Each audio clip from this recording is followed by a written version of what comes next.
Hello दोस्तों, मैं रेखा आपके अपने चैनल कॉमर्स फर्स्ट ग्रेड में आपका हार्दिक स्वागत अभिनंदन करती हूँ। दोस्तों, अपना टॉपिक चल रहा था मार्केटिंग।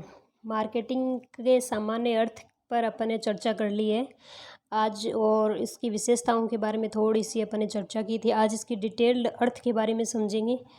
जो इसका अर्थ है वो अपन ने सामान्य रूप से देख लिया था और सामान्य इसकी विशेषताएं देख ली थी, लेकिन आज अपन इसके जो थोड़ा अर्थ है उसको विस्तृत रूप में अध्ययन करेंगे। तो ये देखिए दोस्तों, पिछली जो क्लास थी उसमें अपन ने मार्केटिंग के बारे में पढ़ा था। ये सामान्य अर्थ था, आप देख सकते हो यहाँ पे, और पीछे इसका वीडियो भी जाके देख सकते हो। इसका पार्ट जो फर्स्ट है उसमें मैंने ये चीज़ें सारी आपको बता दी थी। विपणन क्या होता है, सामान्य अर्थ बता दिया भाई, विपणन क्या होता है, कहाँ से अवधारणा आई, क्या इसमें शामिल किया जाता है। एक ये फिलिप कोटलर की परिभाषा थी, जैसे इसमें सामाजिक प्रक्रिया मानना है, उसके अनुसार लोगों के समूह उत्पाद का सर्जन करते हैं, वस्तुओं को प्राप्त करते हैं जिनकी उनको आवश्यकता होती है, फिर वस्तुओं और सेवाओं का स्वतंत्रता से विनिमय करते हैं। ठीक है। और विपणन का जो सार है वो किसे बताया है, विनिमय को। ये अपने को याद रखना है इसमें। ठीक है, ये चीज़ें अपनी कंप्लीट हो गई थी। और ये देखिए विशेषताएं हैं, विशेषताओं के बारे में भी अपन ने पढ़ लिया था। 4 विशेषताएं बताई थी: अपेक्षा या आवश्यकता, उत्पाद का सर्जन, ग्राहक की योग्य मूल्य, विनिमय पद्धति। ये अपनी लास्ट क्लास में चर्चा की हुई है, इसलिए अपन इन पे ज़्यादा फोकस नहीं करेंगे। अपन आज का अपना जो टॉपिक है उस पर ज़्यादा फोकस करेंगे। ठीक है दोस्तों, तो जिसने वीडियो नहीं देखा है इसका सामान्य अर्थ का, वो वीडियो आप जाके देख सकते हो अपने चैनल में। अब दोस्तों, अपन आज बात करेंगे विपणन का अर्थ। ठीक है, आज इसकी थोड़ी सी डिटेल्ड चर्चा अपने को करनी है। ठीक है दोस्तों, तो चलिए शुरू करते हैं विपणन का अर्थ। वैसे आपको बता दिया है, इसमें ज़्यादा दिक्कत नहीं आएगी क्योंकि अपन ने फर्स्ट जो पार्ट था उसमें अच्छे तरीके से इसके अर्थ को समझ लिया था। तो आज मेरे हिसाब से कोई प्रॉब्लम नहीं आनी चाहिए। आज आपको अच्छे से ये चीज़ें समझ में आ जाएगी, समझने में आपको बिल्कुल भी परेशानी नहीं होगी। तो चलिए बात करते हैं विपणन का अर्थ। आम भाषा में विपणन शब्द का आशय उन व्यावसायिक क्रियाओं से लगाया जाता है। भाई ये कहता है कि जो मार्केटिंग है उसका आशय क्या है। देखिए, आप किसी भी कॉन्सेप्ट को पढ़ रहे हो, मैं बार बार ये चीज़ बोल रही हूँ, आपको किसी भी कॉन्सेप्ट को पढ़ रहे हो तो उस कॉन्सेप्ट का आपको बेस पता होना चाहिए। अगर आपने उसका बेसिक अर्थ जान लिया, उसकी विशेषताओं, सीमाओं, गुण के बारे में अगर आपने जान लिया ना, तो फिर आपको उस कॉन्सेप्ट को भुलाने में कोई आपकी वो नहीं करेगा, आपको फोर्स नहीं करेगा। आप उसको कभी नहीं भूलोगे, आपका दिमाग में आपको फोर्स नहीं करेगा कि आप भूल जाओ या आप भूल जाओगे। ठीक है ना। तो चलिए, इसलिए इसका बेसिक जो होता है वो तैयार करना बहुत ज़रूरी होता है। अगर वो आपके समझ में आ गया तो मतलब आपकी पूरा कॉन्सेप्ट समझ में आ गया, फिर आपको रटने की ज़रूरत नहीं पड़ेगी। तो चलिए आगे बात करते हैं। सामान्य आम भाषा में क्या कहा है, जो अपना मार्केटिंग है, मार्केटिंग शब्द का आशय उन व्यावसायिक क्रियाओं से, भाई क्योंकि मार्केटिंग है तो मार्केटिंग से अर्थ ही निकलता है कि व्यवसाय में होने वाली दिन प्रतिदिन की क्रियाओं से लगाया जाता है जो वस्तुओं एवं सेवाओं में उपयोगिता उत्पन्न कर, यानी कि जो वस्तुएं एवं सेवा हैं, वस्तु होगी और उसमें सेवा होगी, सेवाओं की उपयोगिता उत्पन्न करके, उनकी उपयोगिता उत्पन्न करनी है, उन्हें उत्पादन के अंदर, यानी कि जहाँ वस्तुएं बननी है वहाँ से लेकर, यानी उत्पादन के अंदर से लेकर उपभोक्ता केंद्र तक, यानी उपभोक्ता तक, यानी उत्पादक से लेकर उपभोक्ता तक वस्तुओं पहुंचाने में क्या होती है, सहायक होती है। तो देखिए, अपना सामान्य अर्थ अपन ने पिछली बार भी देखा था। मान लो कि ये जैसे अपना उत्पादक है, ठीक है, तो ये उत्पादक है और इसने किसी प्रोडक्ट का क्या किया है, निर्माण किया है। ठीक है, तो इसने निर्माण किया तो वो ये खुद तो उस चीज़ को उपयोग में लेगा नहीं, ये क्या करेगा, जो उपभोक्ता है उन उपभोक्ताओं तक वस्तुओं को पहुंचाएगा। ठीक है, ये मान लो यहाँ पर अपने कस्टमर है। ठीक है, क्योंकि अलग अलग क्षेत्र में अलग अलग कस्टमर होंगे, एक जगह तो सभी कस्टमर मिलेंगे नहीं। ठीक है, तो ये क्या करेगा, जो ये आपका उपभोक्ता है ये वस्तु को प्राप्त करने की इच्छा करता है, या इसकी क्या मान सकते हो आप, आवश्यकता होती है। भाई आवश्यकता होती है तभी अपन वस्तु को प्राप्त करते हैं, वरना अपन क्यों वस्तु को प्राप्त करेंगे। तो यहाँ से लेकर यहाँ तक, यानी उत्पादक ने जो प्रोडक्ट बनाया, जैसे ये आपका मान लो कि इसने लक्ष्य एक प्रोडक्ट बनाया, ठीक है, कोई भी प्रोडक्ट XYZ, ये प्रोडक्ट बनाया और ये प्रोडक्ट इसको उपभोक्ता तक पहुँचाना है। तो यहाँ से लेकर यहाँ तक पहुँचेगी ना, उसके बीच में जो भी क्रियाएं की जाएंगी वो सारी की सारी किस में आ जाएंगी, मार्केटिंग में। और एक अपने लास्ट कल वीडियो जो बनाया था उसमें देखा था कि आप विपणन केवल इनके बीच की क्रियाओं को नहीं बोल सकते। उत्पादन से पूर्व जो भी आप क्रियाएं करते हो, या जैसे आपने कस्टमर को कोई वस्तु सेल कर दी है उसके बाद भी आप सेवाएं देते हो, तो वो भी किस में आती हैं, वो भी विपणन में आती हैं। ठीक है, तो यहाँ तक मेरे हिसाब से आपको कोई दिक्कत नहीं होगी, ये पीछे मैंने आपको अच्छे से समझा दिया था। तो फिर देखिए आगे क्या कहता है कि विपणन से आज से ऐसे व्यापक विचार एवं प्रक्रिया क्षेत्र से जिसमें वस्तुएं एवं सेवाओं के उत्पादन से पूर्व है। ये अपन ने वैसे पढ़ ली थी, पिछली वीडियो में समझा भी दी थी, लेकिन वापस पढ़ लेते हैं ताकि अच्छे से रिवाइज हो जाएगा। विपणन से आज से ऐसे व्यापक विचार एवं क्रिया के क्षेत्र से जिसमें वस्तुओं एवं सेवाओं के उत्पादन से पूर्व है, कि वस्तु और सेवा आपने अभी उसका प्रोडक्शन नहीं किया, उससे पूर्व की जाने वाली क्रियाओं से लेकर उनके वितरण यानी आपने डिस्ट्रीब्यूट कर दिया है, और आवश्यक विक्रय उपरांत सेवाओं तक सम्मिलित किया जाता है। ये अपने इसका व्यापक अर्थ देखा था कि उत्पादन से पूर्व से लेकर विक्रय उपरांत सेवाओं तक को इसमें क्या किया जाता है, शामिल किया जाता है। ठीक है, ये हो गया विपणन का अपना सामान्य अर्थ हो गया, इसमें मेरे हिसाब से कोई दिक्कत नहीं होनी चाहिए। इसके आगे है इसका उद्देश्य, यानी इसका उद्देश्य क्या बताया, सामान्य अर्थ आपने देख लिया। इसका उद्देश्य उपभोक्ताओं की आवश्यकताओं को संतुष्ट करते हुए लाभ कमाना है, यानी इसका जो मुख्य उद्देश्य, ये आपके पिछली बार कॉमर्स फर्स्ट ग्रेड 2018 की एग्जाम हुई थी उसमें आया था, मतलब ऑप्शन टाइप बना के आया था। तो इसका उद्देश्य क्या है कि भाई उपभोक्ता की आवश्यकताओं को संतुष्ट करते हुए, मतलब उपभोक्ता की आवश्यकताओं को आपको क्या करना पड़ेगा, संतुष्ट करते हुए। संतुष्ट ये नहीं कि आपका सिर्फ व्यवसाय का उद्देश्य लाभ कमाना होगा, ठीक है, ये नहीं है आज के संदर्भ में, ये आपको इसको सूटेबल नहीं बोल सकते, ठीक है। तो इसके लिए कहा कि पहले उपभोक्ता की आवश्यकताओं की संतुष्टि होनी चाहिए, उसके बाद लाभ कमाना और उसके जीवन स्तर को ऊंचा उठाना। तो इसका उद्देश्य क्या है कि उपभोक्ता की आवश्यकताओं को संतुष्ट करते हुए लाभ कमाना, उनके जीवन स्तर को ऊंचा उठाना। ठीक है, अब बात करेंगे आज विपणन प्रबंध की। विपणन प्रबंध में क्या है, प्रबंध का मतलब क्या होता है, मैनेजमेंट। और मैनेजमेंट में आपको पता ही है क्या क्या आता है भाई। मैनेजमेंट में सबसे पहले आती है आपकी प्लानिंग। ठीक है, कोई भी प्रोडक्ट है उससे संबंधित या कोई भी व्यवसाय, उसमें सबसे पहले क्या की जाती है, प्लानिंग। फिर आपका होता है ऑर्गेनाइजेशन, यानी संगठन। संगठन में क्या होता है, जो आपके भौतिक संसाधन और मानवीय संसाधन है उनके बीच में क्या किया जाता है, तालमेल स्थापित किया जाता है। उसके बाद में आपका आता है डायरेक्शन। ठीक है, डायरेक्शन का मतलब है कि जो आपने जो मानवीय संसाधन की व्यवस्था की है, या जो मानवीय संसाधन है उनको क्या करोगे, आप डायरेक्शन दोगे, दिशा निर्देश कि आपको किस तरीके से कार्य करना है, क्या क्या आपको कार्य करना है, तो ये डायरेक्शन में आ जाएगा। ठीक है, फिर इसमें एक आता है कोऑर्डिनेशन। कोऑर्डिनेशन का मतलब आप इनमें समन्वय कैसे स्थापित करोगी।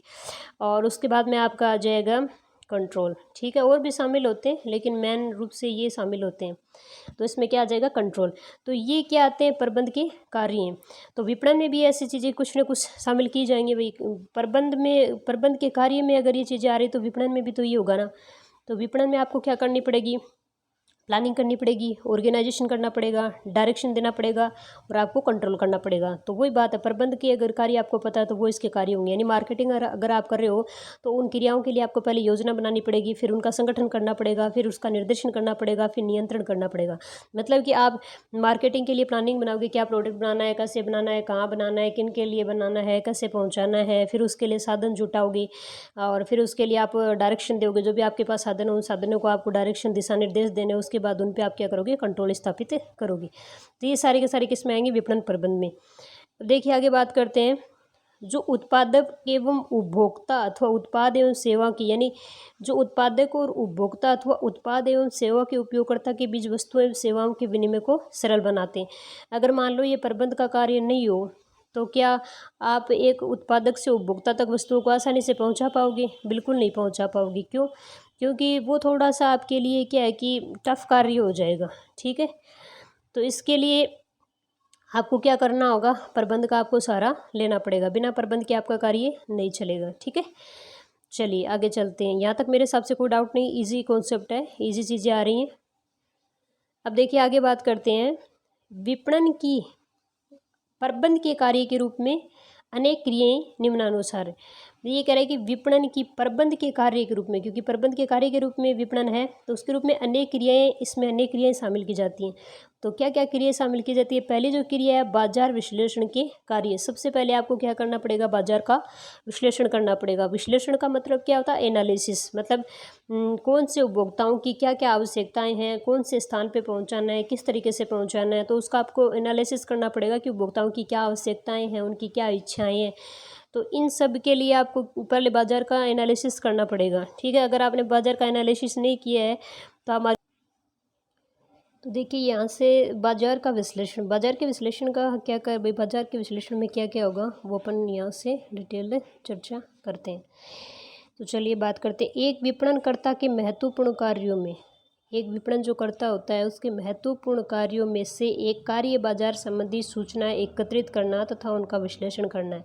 यानी जो विपणन करता है उसके लिए महत्वपूर्ण कार्य क्या है कि बाजार संबंधी सूचना एकत्रित करना, कि बाजार संबंधी जो भी सूचनाएं हैं उसको पहले क्या करनी पड़ेंगी? एकत्रित करनी पड़ेंगी। भाई आप कहीं भी जाते हो, कोई भी कार्य करते हो तो उससे रिलेटेड आपको क्या सूचना एकत्रित करनी पड़ती है। अगर सूचना एकत्रित नहीं की है तो फिर आगे क्या आप अपने कदम नहीं बढ़ा पाओगे।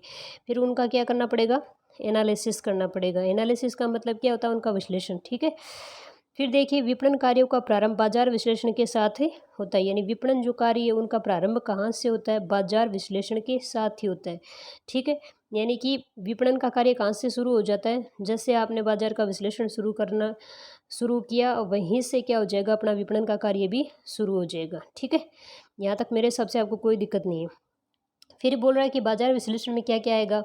जैसे मैंने आपको पहले बता दिया भाई, ग्राहकों की आवश्यकताओं की पहचान करना, कि बाजार में ग्राहकों की कौन कौन सी आवश्यकताएं चल रही है, उनको किस वस्तु की ज़्यादा आवश्यकता है, उनकी क्या इच्छा है, मतलब क्या इच्छा है उनकी, क्या पाने की इच्छा है, उनकी क्या क्या रुचियाँ हैं आदि का ज्ञान प्राप्त कर सकते हैं। बाजार में वस्तु की मांग और बाजार में उस प्रोडक्ट की कितनी मांग है और पूर्ति का अनुमान भी बाजार विश्लेषण के द्वारा ही संभव है।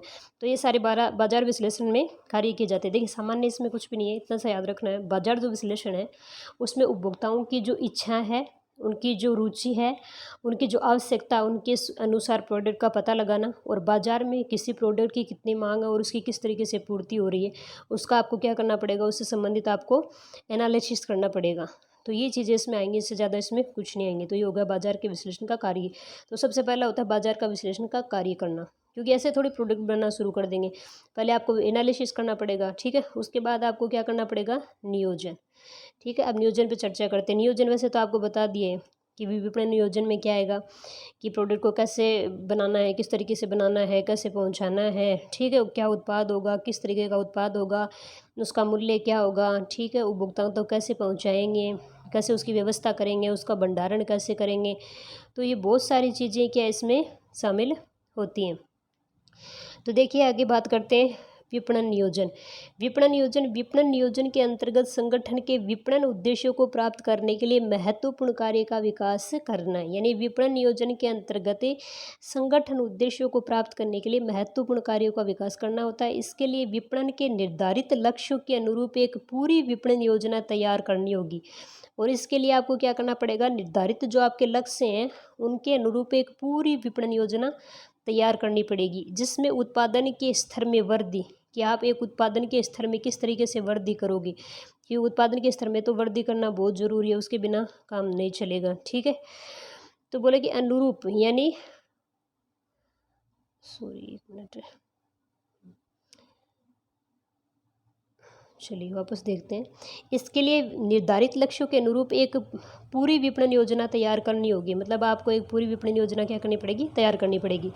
उसमें बोल रहा है कि जिसमें उत्पादन स्तर में वृद्धि, उसमें क्या होगा? उत्पादन स्तर में वृद्धि होगी, वस्तुओं का परिवर्तन होगा आदि जैसे महत्वपूर्ण पक्ष शामिल होंगे तथा इन उद्देश्यों की प्राप्ति के लिए क्रियान्वयन कार्यक्रम का निर्धारण भी होगा। मतलब आप जो नियोजन करोगे उसमें क्या क्या होगा भाई? निर्धारित लक्ष्य के अनुरूप आपको क्या करना पड़ेगा? विपणन की योजना तैयार करनी पड़ेगी, क्योंकि आपने जो लक्ष्य निर्धारित किया उन्हीं के अनुसार विपणन तैयार होगा। फिर आपको उत्पादन के स्तर में वृद्धि के लिए क्या क्या करना पड़ेगा? वस्तुओं का परिवर्तन कैसे करोगे आदि जो पक्ष हैं इसमें शामिल किए जाते हैं, उनका क्रियान्वयन कैसे करोगे, कार्य कैसे करोगे, तो ये सभी आ जाएंगे नियोजन में। अब बात करते हैं अपने विपणन संचार। विपणन संचार क्या होता है? विपणन संचार का मतलब होता है जैसे विपणन का तो आपको पता ही है कि भाई जैसे उत्पादक से लेकर उपभोक्ता तक वस्तुओं को पहुंचाना। संचार का मतलब होता है कम्युनिकेशन, कि आप उपभोक्ताओं से संपर्क कैसे स्थापित करोगे, उनके पास सूचना कैसे पहुंचाओगे, उनके साथ बातचीत कैसे करोगे। ठीक है, तो वो संचार में आएगा। तो विपणन संचार के लिए आप क्या क्या माध्यम अपनाओगे कि भाई ताकि उपभोक्ता तक आपके उत्पाद की क्या पहुँच जाए, आराम से सूचना पहुँच जाए। तो उसमें देखिए विज्ञापन, क्योंकि विज्ञापन के माध्यम से अपने पास बहुत सारी सूचनाएं पहुंचती हैं। अगर मान लो विज्ञापन नहीं हो, एक बार आप थोड़ा सा सोच के देखो कि अपने जीवन से विज्ञापन को हटा दिया जाए, बिल्कुल कि कोई विज्ञापन नहीं करेगा, तो क्या आपको प्रोडक्ट के बारे में या कोई जानकारी मिल पाएगी, देश दुनिया की खबर मिल पाएगी? बिल्कुल भी नहीं मिल पाएगी। तो इसके बिना तो विपणन क्या है, अधूरा है। तो तो संचार में क्या क्या, किस तरीके से संचार करोगे?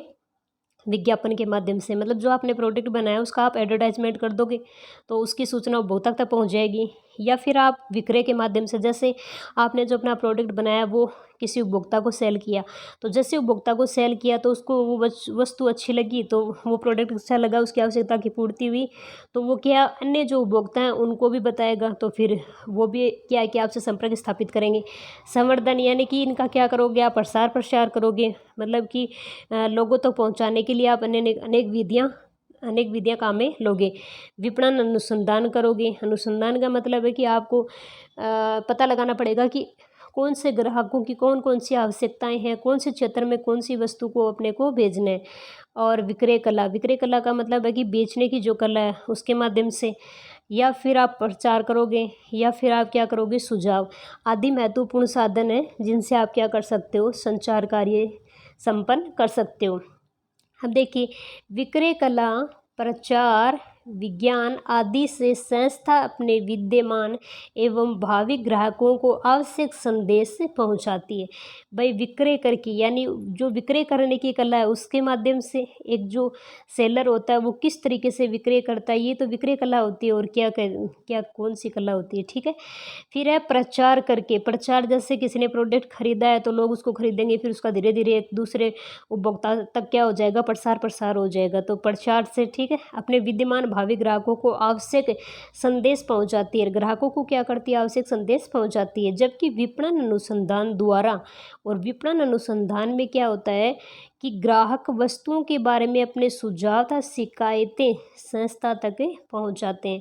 भाई अनुसंधान मतलब रिसर्च, आप रिसर्च करोगे भाई कौन से कस्टमर को कौन सी समस्या का सामना करना पड़ रहा है, वस्तु से संबंधित उन्होंने क्या क्या सुझाव दिए, क्या क्या शिकायतें की है, तो वो सारे के सारे विपणन अनुसंधान में आ जाएंगे, ठीक है। तो विक्रय कला और प्रचार में तो क्या है कि संस्था अपने विद्यमान भावी ग्राहकों की आवश्यक संदेश को पहुंचाती है, मतलब उन तक क्या पहुंचाएगी, आवश्यक संदेश। और विपणन अनुसंधान में क्या होगा कि ग्राहक वस्तुओं के बारे में, यहाँ तो प्रचार और विक्रय कला में तो संस्था अपने विद्यमान भावी ग्राहकों तक आवश्यक संदेश पहुंचाएगी, जबकि अनुसंधान में क्या होगा कि जो ग्राहक होंगे वो वस्तुओं के बारे में अपने सुझाव तथा शिकायतें संस्था तक पहुंचाते हैं। अब आपसे क्वेश्चन कर सकता है, जैसे क्वेश्चन क्या आ जाए कि ग्राहक वस्तुओं के बारे में अपने सुझाव तथा शिकायतें संस्था तक पहुंचाता, तो ये क्या होता है? ऑप्शन दे दे, विपणन अनुसंधान, विक्रय कला, प्रचार, या तीनों। तो इसमें क्या हो जाएगा, विपणन अनुसंधान। या पूछ ले संस्था अपने विद्यमान एवं भावी ग्राहकों की आवश्यक संदेश पहुंचाती है, तो उसे क्या कहते हैं, उसे प्रचार कहते हैं या उसे विक्रय कला कहते हैं, ठीक है। तो थोड़ा सा डिफरेंस बताया इसमें, तो ये आपको क्या करना है, यहाँ पे याद रखना है, ठीक है। चलिए आगे बात करते हैं। अतः विपणन प्रबंध द्विमार्गीय संचार की व्यवस्था है, यानी संचार कैसा संचार है, द्विमार्गीय, एक मार्ग नहीं है, इसमें कितने मार्ग है, द्विमार्गीय संचार है।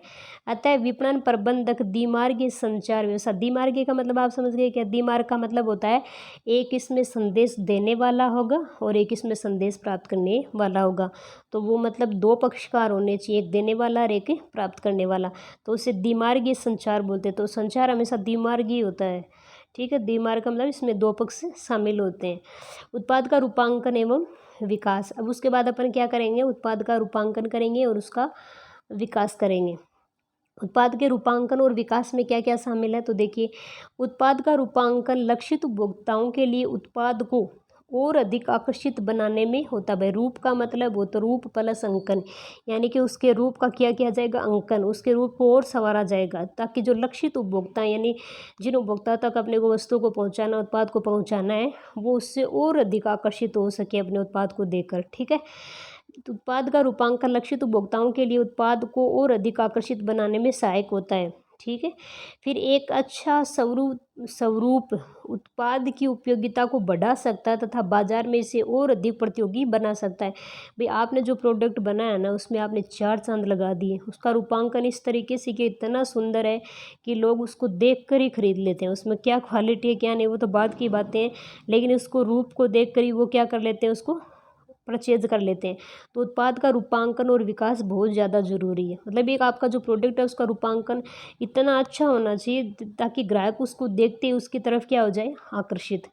ठीक है, और ये हो गया अपना 4th नंबर पॉइंट। अब अपना 5 नंबर पॉइंट आता है बाजार वर्गीकरण। अब आपको क्या करना पड़ेगा, बाजार का वर्गीकरण करना पड़ेगा।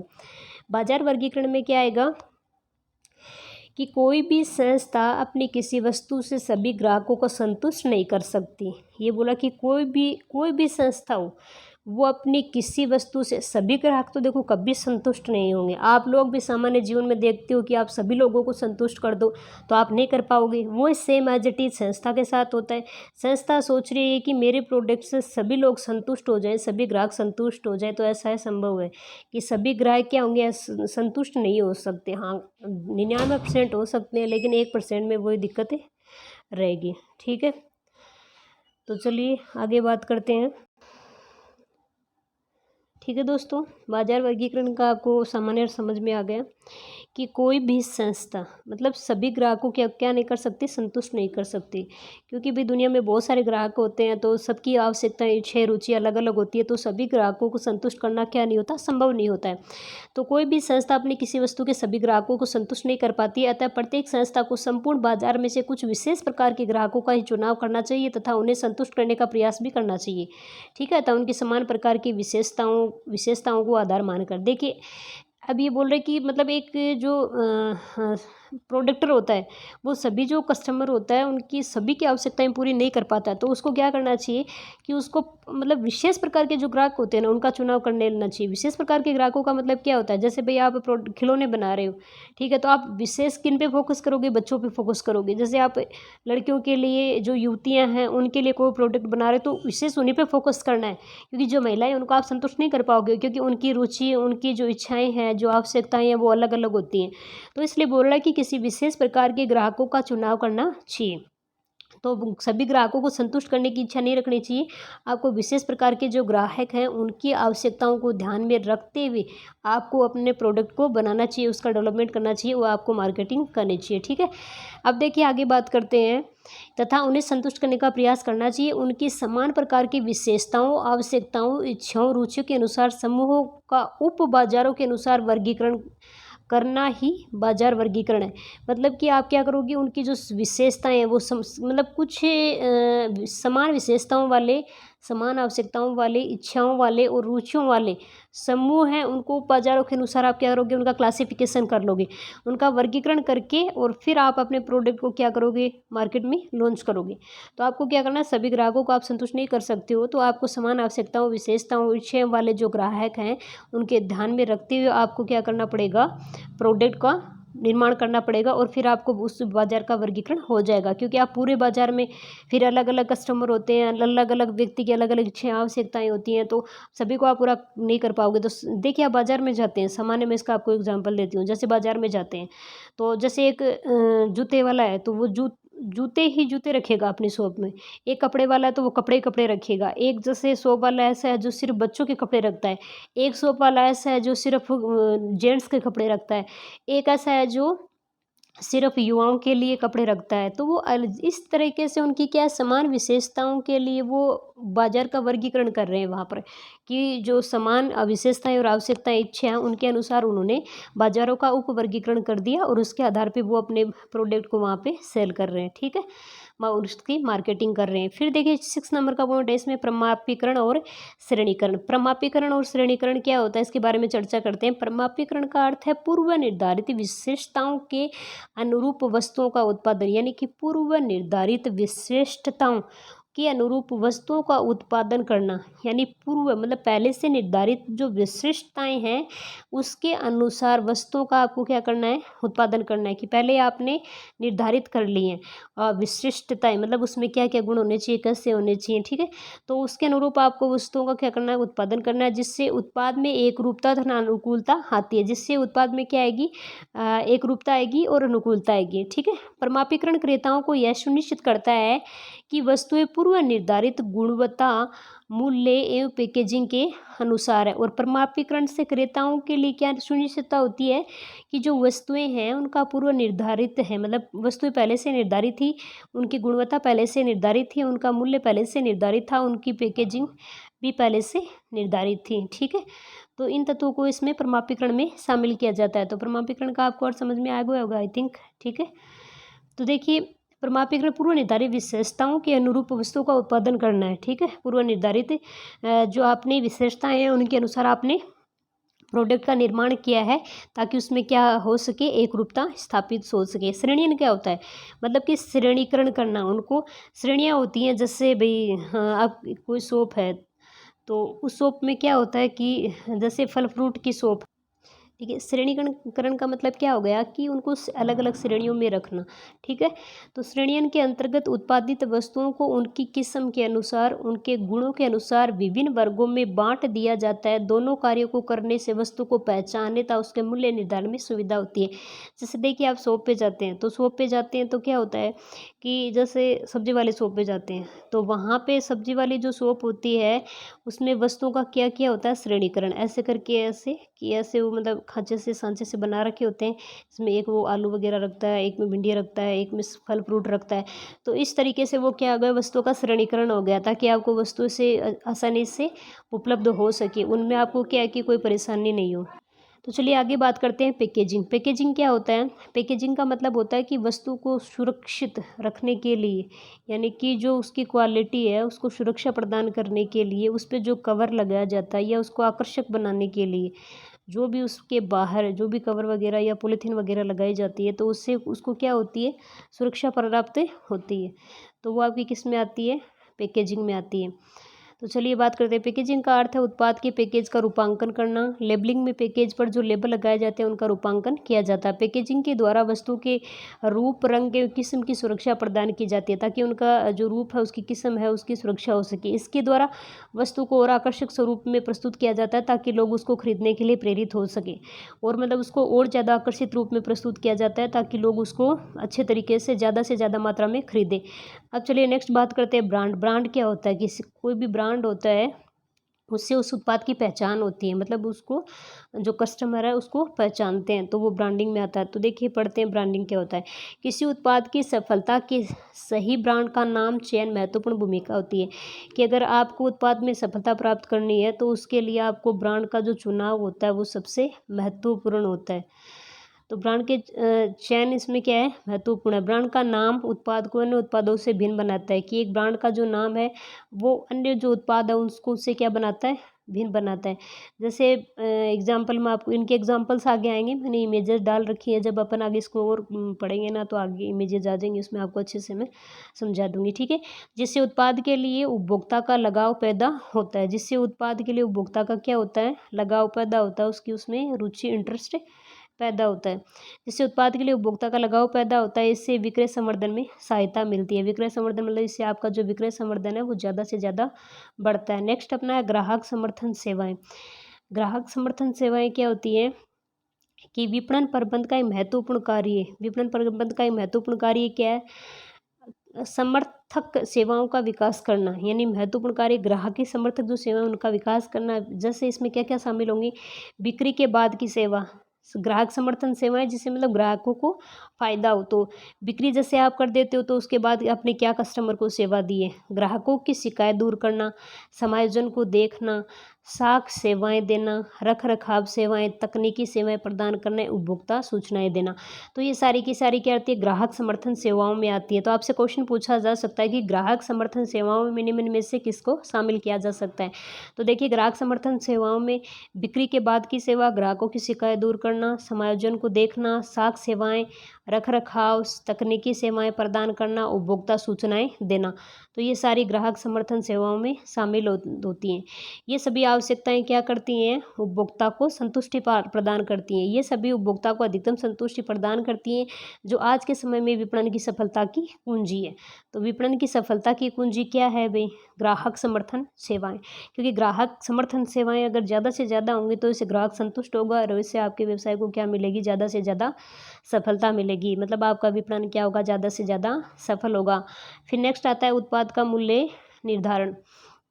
उत्पाद के मूल्य निर्धारण में क्या आता है कि उसका मूल्य उचित मूल्य होना चाहिए, ना उसके ग्राहकों के लिए ज़्यादा होना चाहिए और ना इतना कम होना चाहिए कि आपको उससे नुकसान हो जाए। ठीक है, तो देखिए, उत्पाद का मूल्य निर्धारण, किसी वस्तु की मांग का उसके मूल्य से सीधा संबंध होता है। कैसे, जैसे कि मान लो किसी वस्तु की अगर मांग कम हो जाती है, जैसे कोई वस्तु है, अगर उसकी मांग क्या हो गई, उसकी मान लो कीमत कम हो गई, एक मिनट, जैसे कोई भी प्रोडक्ट है बाज़ार में, अगर मान लो कि उसकी कीमत बढ़ जाती है, तो कीमत जैसे ही बढ़ेगी तो लोग उसकी क्या कर देंगे, उसकी मांग कम कर देंगे। और जैसे ही उसकी अगर कीमत कम हो जाती है तो लोग उसकी क्या कर देंगे, मांग ज़्यादा कर लेंगे। ठीक है, तो जैसे अपन सब्जी वगैरह में ज़्यादा देखते हैं, इनके भाव में उतार चढ़ाव होता रहता है। जैसे मान लो कि आम है, तो आम के जैसे आज भाव कितने हैं, 100 रुपये किलो है। ठीक है, तो ये इसका जो मूल्य है, मूल्य क्या है, ज़्यादा है। तो मूल्य इसका क्या है, ज़्यादा है, तो इसकी मांग क्या होगी, कम होगी। लेकिन जैसे मान लो कि ये 20 रुपये किलो आ गया, ठीक है, तो इसका जो मूल्य है वो क्या आ गया, नीचे आ गया, और इसकी जो मांग है वो क्या हो जाएगी, ज़्यादा हो जाएगी। ठीक है, तो इस तरीके से उत्पाद का मूल्य निर्धारण होता है। किसी वस्तु की मांग का उसके मूल्य से सीधा संबंध होता है, यानी मांग और उस मूल्य का क्या होता है, सीधा संबंध होता है। सामान्यतः यदि मूल्य कम है तो उत्पाद की मांग अधिक होगी, इसके विपरीत मूल्य के अधिक होने पर मांग कम हो जाती है। तो ये चीज़ मैंने आपको समझा दी, इसमें कोई दिक्कत नहीं है। उत्पाद का मूल्य वह राशि है जिसका भुगतान उत्पाद का मूल्य वह राशि है जिसका भुगतान उत्पाद को प्राप्त करने के लिए ग्राहक करता है। मूल्य का मतलब क्या होता है कि भाई जैसे कोई कस्टमर है, किसी उत्पाद को प्राप्त करेगा तो इसके लिए उसको क्या करना पड़ेगा, भुगतान करना पड़ेगा। ठीक है, नेक्स्ट अपना है विक्रय। विक्रय क्या होता है कि वस्तु का सेल करना, यानी वस्तु को बेचना। विक्रय के अंतर आ जाएगा। इस कार्य के अंतर्गत विपणन विभाग माल के स्वामित्व का हस्तांतरण करता है, यानी माल का जो स्वामित्व उसका हस्तांतरण करना, मतलब माल का स्वामित्व दूसरे व्यक्ति को देना क्या है, विक्रय है। या करने के लिए अनुबंध करता है, या तो स्वामित्व का हस्तांतरण कर देता है या फिर करने के लिए अनुबंध करता है। इस हेतु माल का मूल्य तथा विक्रय शर्तों को निर्धारित करना है, यानी इसके लिए क्या करेगा, वो विक्रय के मूल्य को निर्धारित करेगा, शर्तों को निर्धारित करेगा कि भाई क्या क्या इसकी शर्त होंगी और क्या इसका मूल्य होगा। ठीक है, और तो इस हेतु माल का मूल्य, विक्रय शर्तों को निर्धारित करना, मूल्य सूचियों का प्रकाशन करना, विक्रयकर्ताओं को नियुक्त करना आदि इस विभाग के कार्य होते हैं, मतलब इस विभाग में शामिल किए जाते हैं। फिर आता है परिवहन। परिवहन का मतलब होता है कि आप वस्तुओं को उपभोक्ता तक कैसे पहुंचाओगे, आपके पास क्या माध्यम होगा। परिवहन का अर्थ है माल को एक स्थान से दूसरे स्थान तक पहुंचाना, विभिन्न उत्पादकों से माल एकत्रित करने तथा अन्य ग्राहकों को यथासंभव माल उपलब्ध कराने के लिए परिवहन की व्यवस्था करनी पड़ती है। कि एक स्थान से दूसरे स्थान पर माल को पहुंचाने के लिए जो साधन आप काम में लेते हो, या उत्पादक से लेकर उपभोक्ता तक वस्तुओं को पहुंचाने के लिए जो साधन आप काम में लेते हो, वो किस में आते हैं, आपके परिवहन में। विपणन विभाग क्या कौन कौन से साधन काम में ले सकता है, जैसे आप भाई जलमार्ग से भी आप अपने प्रोडक्ट को पहुंचा सकते हो, थल मार्ग से, नभ से, मार्गों से परिवहन की व्यवस्था इस प्रकार ये कार्य को संपन्न कर सकती है।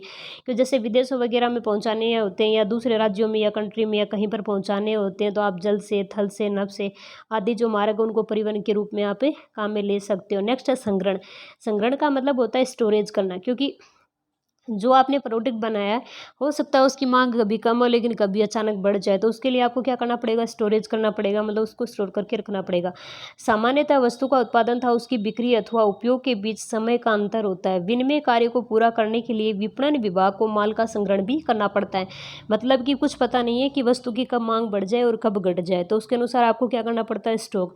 तो विपणन विभाग माल को उस समय संग्रहण कर लेता है जब माल की पूर्ति की पूर्ति उसकी मांग की तुलना में क्या हो जाती है, अधिक हो जाती है, क्योंकि भाई पूर्ति तो है कम, सप्लाई तो हो रही है कम, डिमांड हो गई ज़्यादा, तो स्टोरेज करना पड़ेगा। फिर वो अपने स्टोर से क्या है कस्टमर को वस्तु या प्रोडक्ट मंगवा के दे सकता है। अगर स्टोर की होगी तो उसको आसानी होगी, स्टोर नहीं की होगी तो फिर तो वो कस्टमर की आवश्यकता की पूर्ति नहीं कर पाएगा। संग्रहण कार्य से माल की मांग एवं पूर्ति में संतुलन स्थापित हो जाता है। इससे जो मांग और पूर्ति है उसमें क्या होता है, संतुलन स्थापित हो जाता है। ठीक है। फिर था वित्त की व्यवस्था। वित्त की व्यवस्था कैसे करेंगे, तो देखिए वित्त व्यवस्था में यह विभाग संस्था के उच्च प्रबंधकों को अपनी आवश्यकता से अवगत करवाकर उनसे वित्त प्राप्त करता है। यानी जो उच्च प्रबंधक हैं उनको आवश्यकताओं से अवगत करवाता है कि भाई हमें इस जगह इस कार्य में पैसे चाहिए, तो वो क्या करते हैं कि वहाँ से वित्त की व्यवस्था करते हैं। कभी कभी यह विभाग स्वयं भी बैंकों अथवा वित्तीय संस्थाओं से ऋण प्राप्त कर लेते हैं, या तो उच्च प्रबंधकों की सहायता से वो क्या करेंगे, अपने आवश्यक वित्त प्राप्त कर लेंगे। अगर उनसे उनकी व्यवस्था नहीं हो पाती है तो ये विभाग क्या करते हैं, स्वयं बैंकों से लोन ले सकते हैं या वित्तीय जो संस्थाएं उनसे लोन ले सकते हैं। ठीक है, तो इस तरीके से वित्त की व्यवस्था कर सकते हैं। फिर होता है जोखिम को उठाना। ठीक है, जोखिम तो देखिए हर चीज़ में उठानी पड़ती है, रिस्क के बिना तो कुछ नहीं है। विपणन कार्य में जोखिम भी होती है, जोखिम तो हर कार्य में, तो विपणन कैसे बचेगा। तो माल के नष्ट होने पर क्या क्या जोखिमें होती हैं वो बस अपने को देखनी है। जैसे माल के नष्ट होने की जोखिम रहती है, तो माल के नष्ट होने, माल की मांग में परिवर्तन होने में माल नष्ट हो जाता है या माल की मांग में परिवर्तन हो जाता है, ये भी जोखिम है। उधार की वसूली न होने का जोखिम, आग लगने का जोखिम, बाढ़ आने आदि के कारण विपणन विभाग को जोखिम उठानी पड़ती है। ठीक है, तो ये क्या है कि अलग अलग प्रकार की अलग अलग जोखिम हो सकती है। कुछ जोखिम पता लगाया जा सकता है, कुछ का पता नहीं लगाया जा सकता है। तो ये बोला कि कुछ जोखिमों का तो बीमा करवाया जा सकता है, किंतु सभी जोखिमों बीमा करवाया जाना संभव नहीं होता। तो कुछ जोखिमों का तो ये क्या करवा लेगा, इंश्योरेंस करवा लेगा, लेकिन सभी जो रिस्क है उनका इंश्योरेंस करवाना संभव नहीं हो पाता। ऐसी स्थिति में स्वयं को जोखिम का भार उठाना पड़ता है। तो ऐसी स्थिति में जिनका इंश्योरेंस करवाया उसमें तो कोई दिक्कत नहीं है, लेकिन जिनका इंश्योरेंस नहीं हुआ है जिन रिस्क का, तो वो स्वयं को ही वहन करनी पड़ती है। अतः विपणन विभाग को जोखिम उठाने तथा उसे कम करने का कार्य भी करना पड़ता है। तो विपणन विभाग को क्या कार्य करना पड़ता है, जोखिम को उठाने का और उससे कम करने का कार्य भी करना पड़ता है। ठीक है, तो ये अपने इसमें टोटल 13 पॉइंट थे। सामान्य मतलब इसकी विशेषताएं मान लो, इसके सामान्य अर्थ में इनको शामिल किया गया। तो एक बार इनको रिवाइज कर लेते हैं, क्योंकि देखिए अपनी जो एग्ज़ाम है वो डिस्क्राइब नहीं है, अपनी जो एग्ज़ाम है वो ऑब्जेक्टिव टाइप की है। तो उसमें अपने को क्या ऑब्जेक्टिव टाइप क्वेश्चंस करने होते हैं, ये ऑप्शन अपने को ध्यान में रहने चाहिए। तो इसके जो पॉइंट्स हैं अपने पढ़े हैं विपणन के, इसमें देखो कार्यों में, प्रबंध कार्यों में जोखिम उठाना है, वित्त की व्यवस्था करना है, फिर संग्रहण करना है, स्टोरेज करना है, परिवहन करना है और विक्रय करना है, उत्पाद का निर्धारण करना है और ग्राहक समर्थन सेवाएं हैं, और इसमें ब्रांडिंग आ जाएगा और फिर पैकेजिंग और लेबलिंग आ जाएगा। ये सारे के सारे विपणन प्रबंध में है। ये विपणन प्रबंध के कार्य पढ़े हैं अपने। परमापीकरण आ जाएगा और श्रेणीकरण आ जाएगा, और फिर इसमें बाजार वर्गीकरण आ जाएगा, और उत्पाद का रूपांकन विकास आ जाएगा, और उसमें विपणन संचार कार्य आ जाएंगे, और विपणन नियोजन आ जाएगा, और बाजार विश्लेषण के कार्य आ जाएंगे। तो ये विपणन की जो प्रबंध के कार्य थे उसमें इन क्रियाओं को शामिल किया गया। इन कार्य को अपने को क्या रखना है, याद रखना है। और जो आगे की जो बातें हैं वो नेक्स्ट वीडियो में करेंगे। ठीक है दोस्तों, आप इस वीडियो को ध्यान से देख लेना। आज का जो टॉपिक अपने पढ़ा है बहुत ही इंपॉर्टेंट टॉपिक है, और इसको आपको बहुत ज़्यादा ध्यान से पढ़ना है। और इसका जो बेसिक अर्थ है वो फर्स्ट वीडियो में डाला हुआ है, तो जिसने भी नहीं देखा है वो आप इस चैनल पे जाके फर्स्ट वीडियो को देख सकते हो। ठीक है दोस्तों, अब बात करेंगे अपन कल नेक्स्ट इस पे चर्चा करेंगे विपणन प्रबंध के बारे में थोड़ा सा और डिटेल। ये तो देखिए आज इसका अर्थ हो गया, और ये जो क्रियाएँ हैं मैं कल का थोड़ा सा आपको बता देती हूँ, ताकि आपके पास अगर कोई मैटर है तो आप वहाँ से पढ़ लेना। तो ये विपणन प्रबंध ही है कि भाई विपणन प्रबंध क्या होता है। ठीक है, कुछ इसकी परिभाषाएं हैं, किस किस ने क्या परिभाषा दी है, क्या क्या इसमें शामिल किया गया है। ठीक है, इसमें आज तो अपने क्रियाओं की बात की, फिर विपणन की अवधारणा आ जाएगी, फिर विपणन की अवधारणा दर्शन के बारे में डिटेल चर्चा करेंगे। ठीक है, तो ये आगे की मैटर है, ये अपन नेक्स्ट वीडियो में चर्चा करते रहेंगे।